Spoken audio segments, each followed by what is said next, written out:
First thing ఏంటంటే మన CM గారు సిఇఓ గారు ఆయనకి సిఇఓ అయినప్పుడు మొత్తం ప్రైవేటైజ్ చేయడం తప్ప ఆయన కొత్తగా ఏం చేయలేరు కూడా.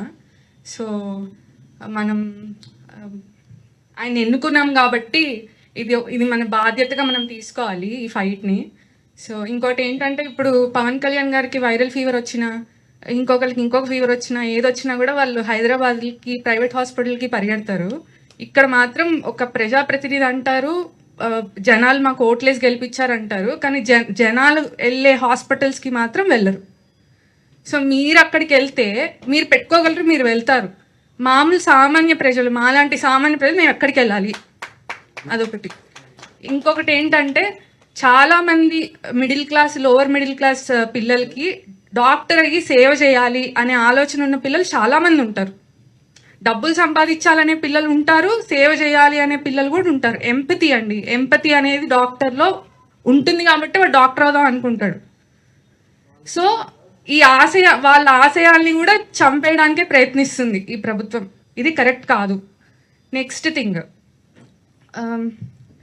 మీరు సరే థ్యాంక్ యూ. పవన్ కళ్యాణ్ గారు చెప్పావు, ఆయన వెళ్ళే ఫ్లైట్ కూడా ప్రైవేట్ ఫ్లైటే, ఒకడే వెళ్తాడు.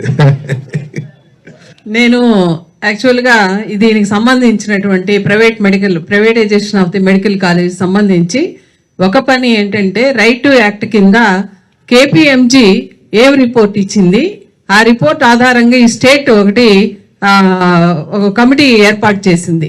ఆ కమిటీ ఏం చెప్పింది అనే దానికి మీద రైట్ టు యాక్ట్ అప్లై చేశాను. అదేవిధంగా ఒక సామాజికవేత్తగా privatisation of the medical colleges ని వ్యతిరేకిస్తూ నేను హైకోర్టులో పిల్లు వేశాను.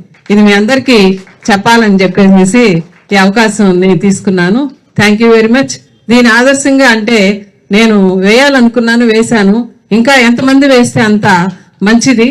ఇది ప్రజలకి, మన విద్యార్థులకి ఉపయోగపడుతుందని చెప్పేసి ఆశిస్తున్నాను. Thank you.